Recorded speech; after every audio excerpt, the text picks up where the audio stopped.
से हाथी पॉपुलर होता है। ये भालू भी है नहीं सब है। सर भालू की इंडियन एलिफेंट अलग अलग ग्रुप है सर। अच्छा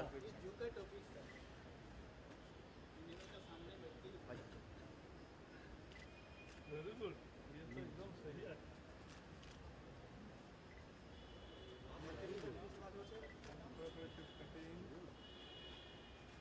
This one amateur photography is all of non-professional. Very nice.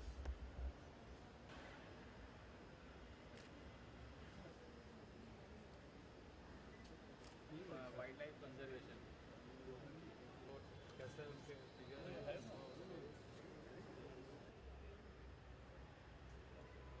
Able students ने भी जमकर पूरे जज्बे के साथ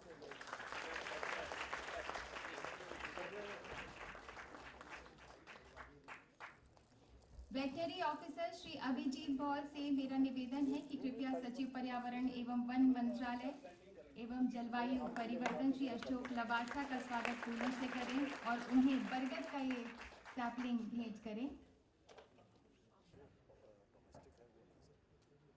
विनम्र विनती है माननीय मंत्री महोदय। आज एक बहुत अच्छा, रोचक और महत्वपूर्ण कार्यक्रम है और मैं आते आते बाहर छात्रों ने जो चित्र पहली से पांचवी तक, पांचवी से नौवीं तक, नौवीं से 12वीं तक और जो विशेष एबल्ड चाइल्ड होते हैं उन्होंने भी जो चित्र किए और उससे भी ज्यादा जिन्होंने कभी देखा नहीं है दुनिया, अंतर्मन का परिचय क्या होता है, कि उन्होंने बेखूबी से प्राणियों की मूर्तियां बनाई है जिन प्राणियों को कभी देखा नहीं,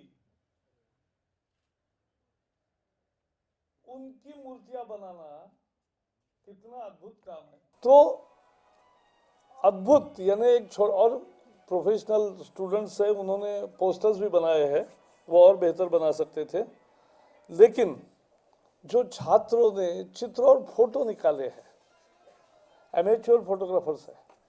हमारे सेक्रेटरी लवासा जी ही बेहतर फोटोग्राफर है, पता नहीं होगा तो उनके फोटो एक बार देखिए, उनका ही एक बार प्रदर्शनी लगाइए सर। वो फरवरी में करा रहे सर। हाँ करो जोर से। फरवरी में सब 13 कंट्रीज के लोग आए। एकदम रिटायरमेंट के डे मत करो, पहले रिटायरमेंट तो बहुत दूर है इनका सर। रिटायरमेंट बहुत दूर है सर। फरवरी में सर टाइगर फेस्टिवल एक कर रहे हैं सर। हाँ तो ये देखे मैंने फोटो, क्योंकि जू को मुझे ज्यादा परिचय है, शायद पहला मंत्री होगा कि जो पिछले 1 साल में मैं 5 बार गया हूं जू में, क्योंकि मेरी पोती मुझे ले ही जाती है, तो मैं जाता रहता हूं, देखता हूं, आनंद आता है। वन्य प्राणी चराचर सृष्टि का ऐसा अभिन्न हिस्सा है कि उनके बिना हमारा जीवन अधूरा है। सृष्टि का नियम ही यह है, वनस्पति, प्राणी, पक्षी, जलचर, ये सब मिलके और मनुष्य सब मिलके एक चराचर सृष्टि होती है, लेकिन उसमें मनुष्य का अस्तित्व सृष्टि पर निर्भर है। सृष्टि के बिना मनुष्य नहीं रह सकता, मनुष्य के बिना सृष्टि चल सकती है, ये भी हमें समझना चाहिए। तो हमारे जीवन का एक अभिन्न हिस्सा है ये चराचर सृष्टि, इससे हमारा अभिन्न रिश्ता भी है और इसलिए उसको संजोगे रखना, उसको संभालना, और ये समाज में होता ही है भाव। वन्य प्राणियों से लोग प्यार करते हैं, मारते नहीं है, बेवजह नहीं करते हैं। यानी मुझे तो ताज्जुब उस समय हुआ कि किसान आते हैं, हमें शिकायत करते हैं कि साहब क्या किया, बंदरों ने पूरा हमारा फसल खत्म कर दिया, हाथियों ने फसल खत्म कर दिया, ये हो गया, खेत में अब तेंदुए भी आने लगे, ये हुआ, बहुत सारी कंप्लेंट्स आती।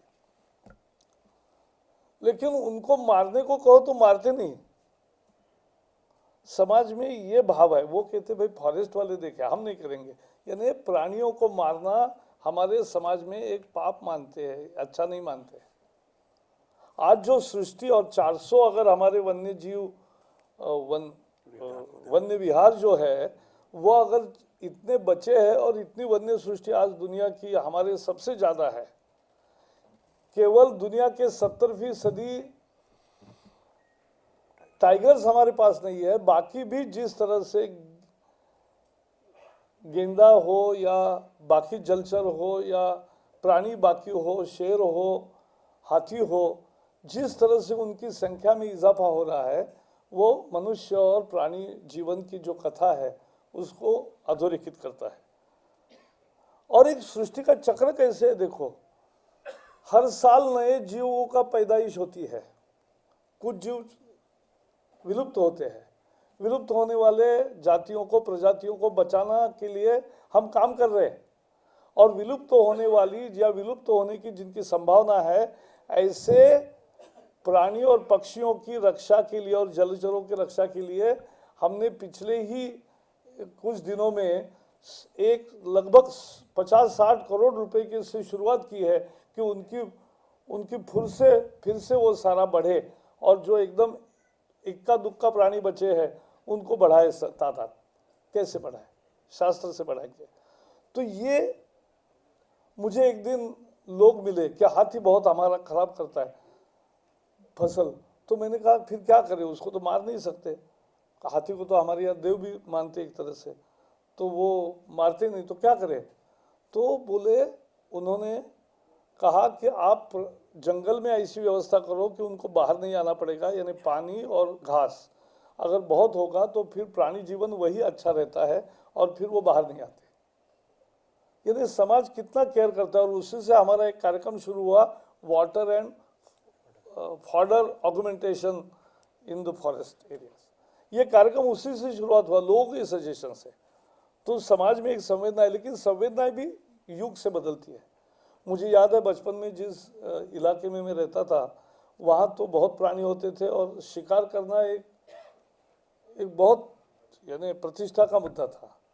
हर घर में, खासकर जमींदारों के घरों में तो सबके खाल बाघ की लगी हुई, और बाकी सींग है, बाकी हाथी के दांत है, ये सब बड़े यानी एक प्रतिष्ठा के चिन्ह करके लगाते थे लोग। वो एक ज़माना था, लेकिन अब बाद में 50 साल में बहुत सारा बदल गया और समाज की ये व्यवस्था भी बदल गई, कानून भी बदल गया, और कानून के साथ साथ अब एक नई सोच आई है कि ये नहीं होना चाहिए। लेकिन फिर भी दुनिया में आज भी कुछ जगह ये सोच पूरी पक्को नहीं हुई है और इसलिए illegal trade off animal products चलता है, उस पर बैन है, उसके लिए हमारे wild life crime control bureau है, सब कुछ है, लेकिन फिर भी ये होता है। लेकिन हमने भी सख्ती अपनाना शुरू किया है और सख्ती का परिणाम है, अगर पिछले साल 20-22 गेंडों की अगर शिकार हुई है, पोचिंग हुआ है, तो उसके साथ साथ ऐसे अवैध शिकारी करने वालों की भी 24 पोचर्स को मार गिराया है। तो ये भी कम नहीं है एक्शन, ये डिटरेंट पैदा करेगा। और हमने तो वाइल्ड लाइफ का जो सारी चीज़ें बरामद होती है इन तस्करों से, वो सारी जला दी पिछले साल और हर साल जलाएंगे, क्योंकि दुनिया को बताना है कि वाइल्ड लाइफ का ट्रेड अच्छा नहीं है। Wild life trade is illegal, it should not be promoted, and therefore we will continue to burn every year confiscated wildlife products or the skins and whatever is available. We will definitely, because this gives a strong message. Some people do give proposal that, oh, you should actually sell them. Why? We are not hungry for money in that respect as a nation. We are value-based country. And therefore we want to really stop this illegal wildlife trade. और उसके लिए जो काम करना है वो एक महत्वपूर्ण है। एक चौथी सोच है इसमें, लेकिन फिर भी कॉन्फ्लिक्ट होता है, वो भी एक बड़ा मुद्दा है कि हर साल, पिछले साल भारत में 500 लोगों की जाने गई प्राणी और मनुष्य के बीच संघर्ष हुए।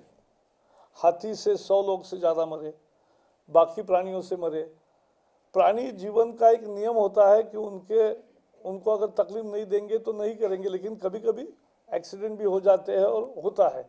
लेकिन ये जो होता है 500 लोगों की जान जाना, ये भी बहुत दुखद बात है, नहीं होनी चाहिए। और इसलिए उसके लिए भी उपाय करेंगे, उसके लिए समाज का प्रशिक्षण होता है। और जो वन्य जीवों के आसपास जहाँ शेर है गिर के जंगल में, वहाँ लोग तो एकदम आसानी से रहते हैं। या हमारे यहाँ गन्ने के खेतों में अभी तेंदुए वगैरह बहुत आते हैं, तो लोग दे लिव विथ इट। तो इसका लोगों का भी अध्ययन है, एक तरीके से उसका प्रशिक्षण के वो भी करेंगे। लेकिन ये कॉन्फ्लिक्ट भी कम करना है, उसके लिए रिलोकेशन की पॉलिसी उसको भी स्ट्रेंथन करना है। तो ये सब मिलके हम वन्य जीवों का, ये हमारे जीवन का जो अभिन्न हिस्सा है, आनंद भी देते वो, और साथ ही साथ हमारे पूरे सृष्टि चक्र को पूरा भी करते हैं। तो उनको हमारा ख्याल रखना है, तो वो भी हमारा ख्याल रखेंगे और एक अच्छी व्यवस्था इसमें कायम करें, यही चैलेंज है।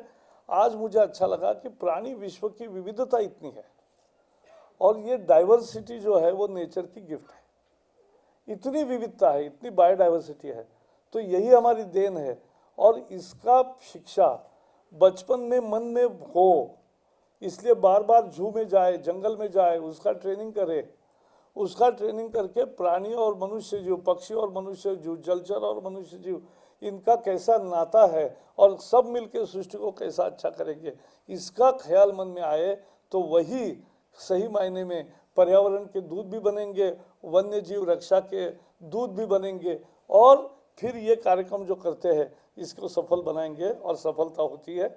और मुझे इसलिए फिर से बहुत बहुत धन्यवाद देना है उन सब छात्रों को जिन्होंने जीता है, लेकिन उससे भी ज़्यादा उन छात्रों को जिन सब ने सहभाग दिया है, क्योंकि सहभाग ही आनंद है। पारितोषिक मिलना या प्राइज मिलना ये एक ज़्यादा रिकग्निशन है कि आपने अच्छा किया, लेकिन पार्टिसिपेट होना ये एक आनंद है, खेल का आनंद होता है। वो खेल का आनंद जिन्होंने लिया उनको भी बधाई। जो पक्षी का निरीक्षण करे, प्राणियों का निरीक्षण करे, इसलिए उसके तरफ अगर हम देखेंगे तो नई नई सोच हमें भी आती है, और इसलिए वो संवेदना बढ़ाने के लिए ऐसे कार्यक्रम बहुत महत्वपूर्ण है।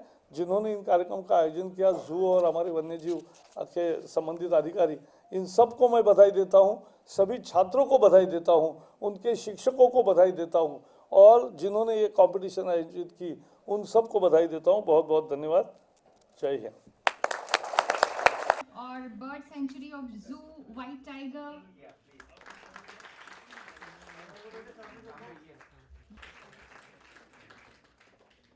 कॉन्सलेशन प्राइज हासिल किया है